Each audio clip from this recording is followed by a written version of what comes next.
Julius Caesar was one of the most powerful figures in Roman history.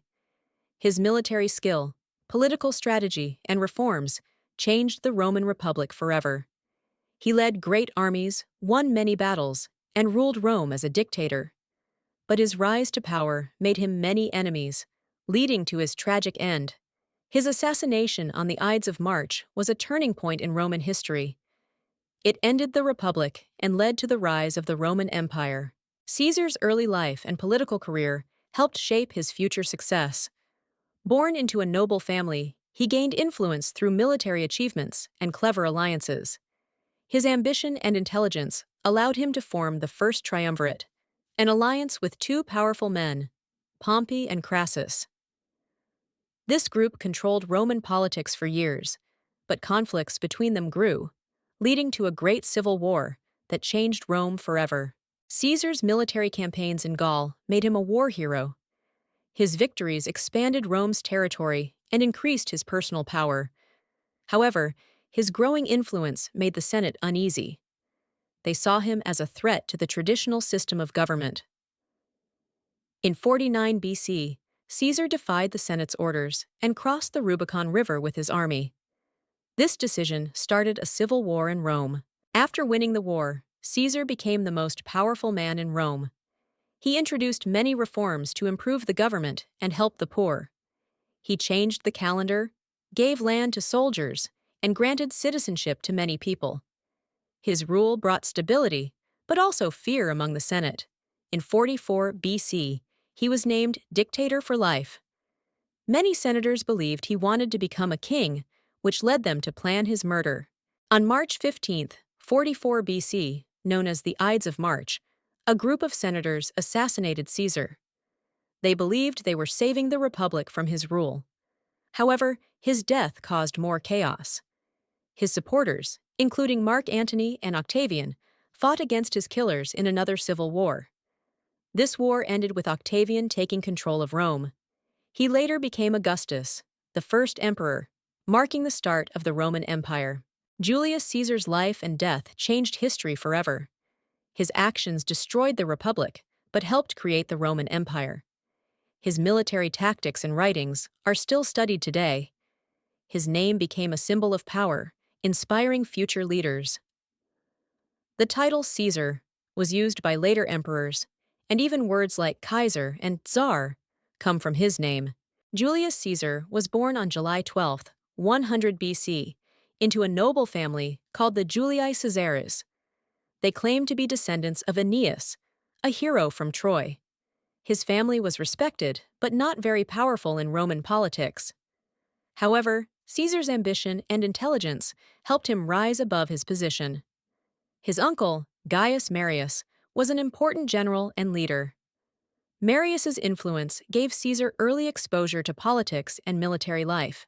As a young man, Caesar studied rhetoric, philosophy, and military tactics. These skills prepared him for leadership and public speaking in Rome. He was appointed as a priest of Jupiter, an important religious position. But this role had strict rules, limiting his ability to join the army. In 84 BC, he married Cornelia, the daughter of a powerful politician. This marriage helped him gain support from strong political families. In 82 BC, the dictator Sulla took control of Rome and targeted Marius's supporters. Since Caesar was Marius's nephew, his life was in danger. Sulla ordered Caesar to divorce Cornelia, but he refused. This act of defiance showed his bravery and commitment to his beliefs. To escape Sulla's anger, Caesar fled Rome and lived in hiding. His family and powerful friends later convinced Sulla to spare his life. After Sulla's death in 78 BC, Caesar returned to Rome and started his political career. He gained attention by prosecuting corrupt officials in court. His speeches were passionate and persuasive, making him popular among the common people. He also used his charm to gain influential allies. In 75 BC, while traveling to study in Rhodes, he was captured by pirates. Instead of fearing them, he joked and promised to punish them later. The pirates demanded a ransom for his release. Caesar paid, but after being freed, he gathered soldiers captured the pirates, and had them executed. This event showed his courage and strong leadership. It also proved that he was a man of action, not just words. After returning to Rome, he continued gaining political influence. His ability to win public support made him a rising star in Roman politics.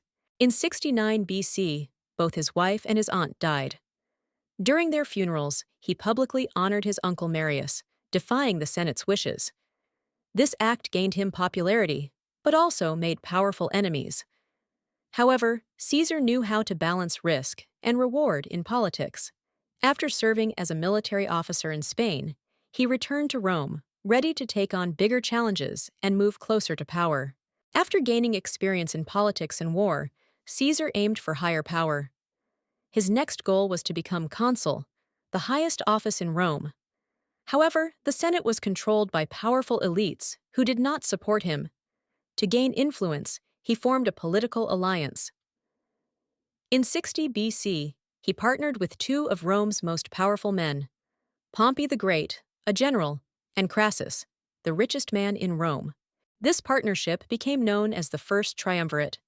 It allowed them to control Roman politics by supporting each other's goals. Pompey wanted land for his veterans, Crassus sought financial benefits, and Caesar needed support to win the consulship. With their combined power, Caesar was elected consul in 59 BC.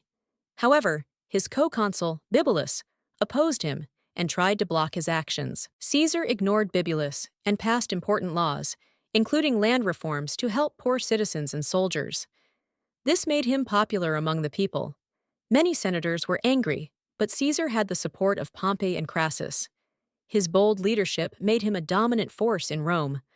After his consulship, he was given control of Gaul, a large territory in modern France. This command allowed him to build his own army.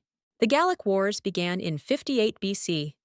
Over the next years, Caesar led his troops to victory, expanding Rome's territory and increasing his power. He defeated various tribes and even invaded Britain in 55 and 54 BC. His military success made him extremely popular in Rome. However, his growing influence worried Pompey and the Senate. They feared he would use his army to take complete control of Rome. In 53 BC, Crassus was killed in a failed military campaign.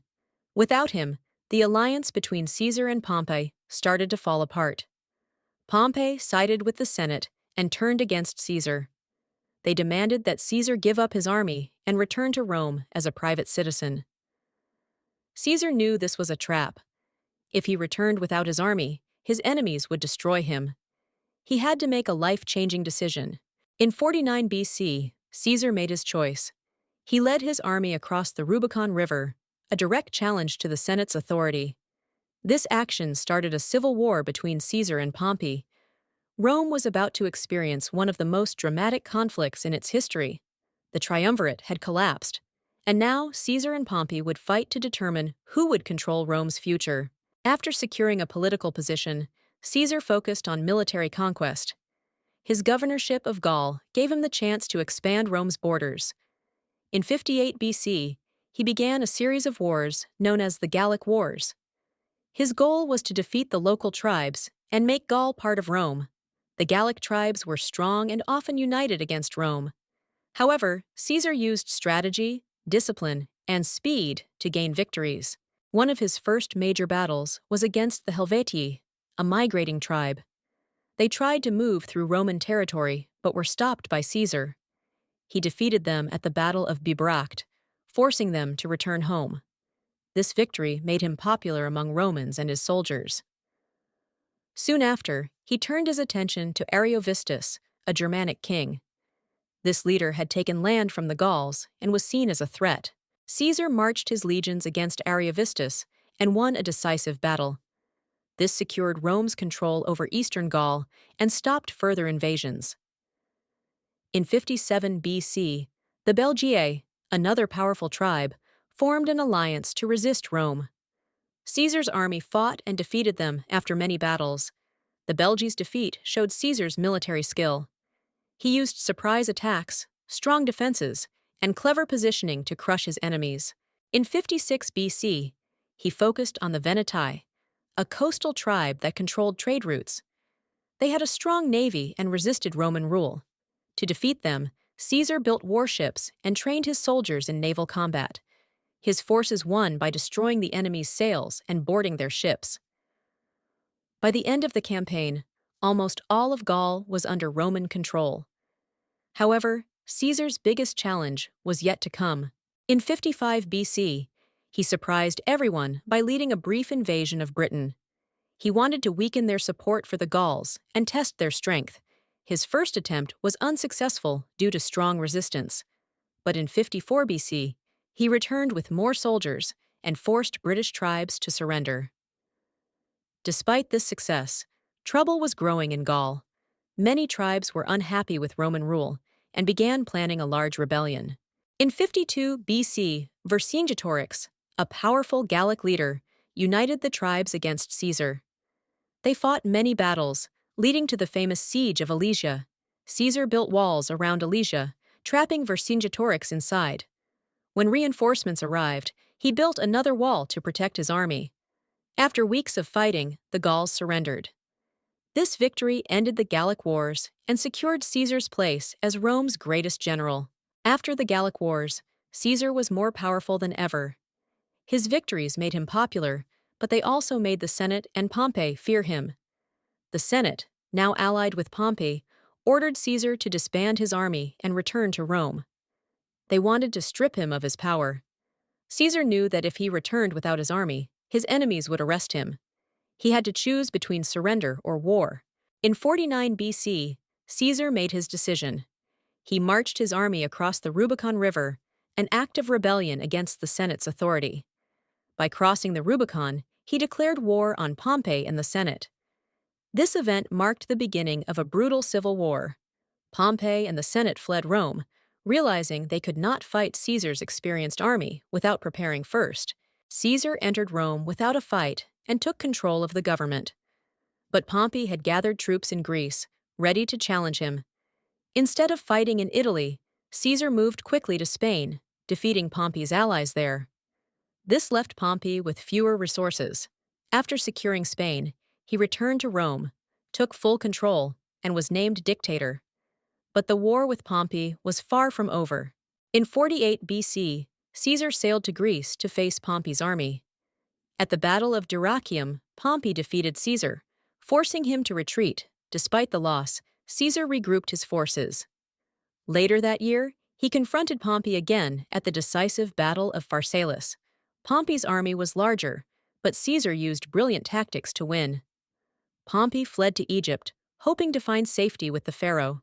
When Pompey arrived in Egypt, Pharaoh Ptolemy XIII betrayed and killed him. He hoped to gain favor with Caesar by eliminating his rival. Caesar was shocked and angered by Pompey's murder. He ordered Pompey's body to be given a proper Roman funeral. While in Egypt, Caesar became involved in a civil war between Ptolemy and his sister, Cleopatra. He chose to support Cleopatra. Caesar defeated Ptolemy's forces, placing Cleopatra on the throne. The two became lovers, and she later gave birth to his son, Caesarion. With Egypt under control, Caesar turned his attention to other remaining threats. His enemies regrouped in Africa and Spain.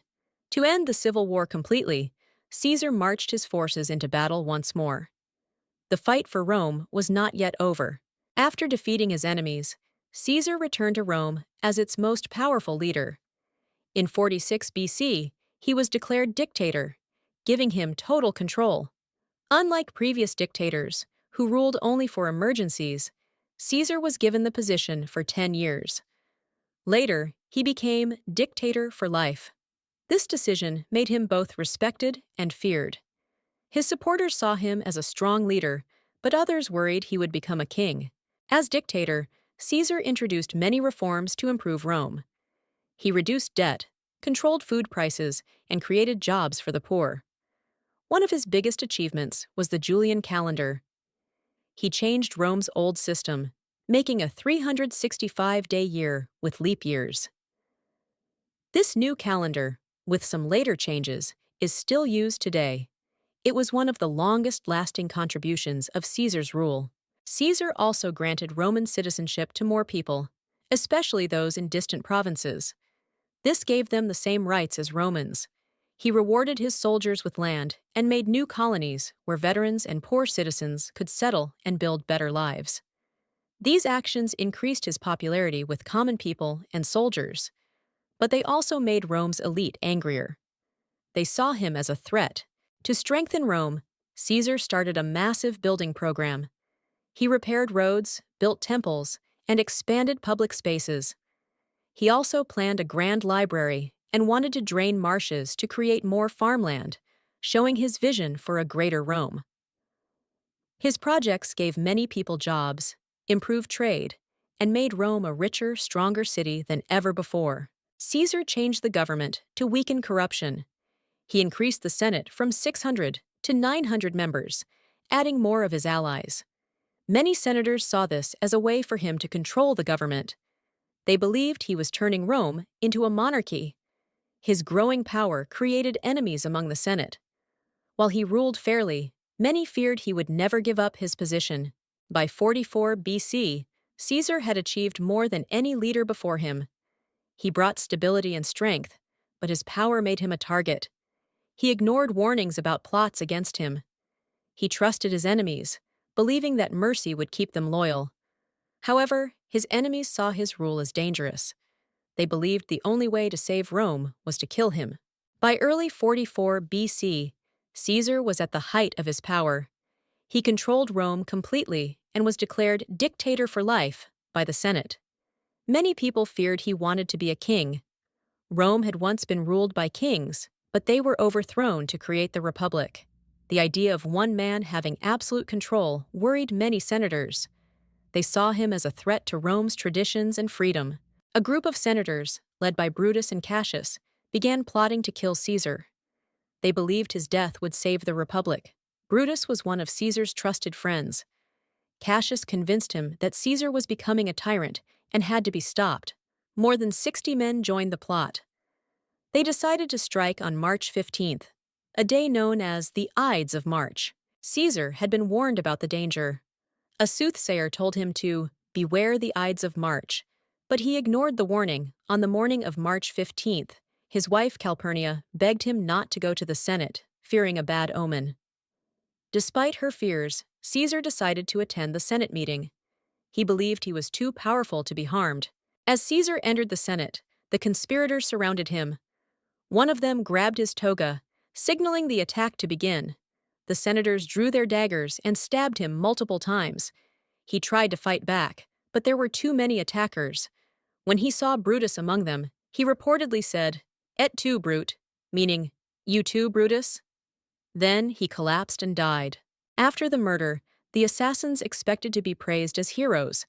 They thought Rome would celebrate the return of freedom. Instead, panic spread through the city. The people were shocked and furious that their leader had been killed. Caesar's allies, especially Mark Antony, took control. The Senate was divided, and Rome fell into chaos once again. Caesar's funeral was held days later. Antony gave a powerful speech, turning the crowd against the assassins. The people rioted, burning the homes of the conspirators. Brutus and Cassius were forced to flee Rome. Instead of saving the Republic, Caesar's death led to another civil war. The fight for power had only just begun. After Caesar's assassination, Rome was thrown into chaos. His death did not restore the Republic, as the conspirators had hoped. Instead, it led to more violence. Caesar's supporters, including Mark Antony and Octavian, sought revenge against his killers. The Senate was divided. Some wanted peace, but others feared that Caesar's allies would take complete control of Rome.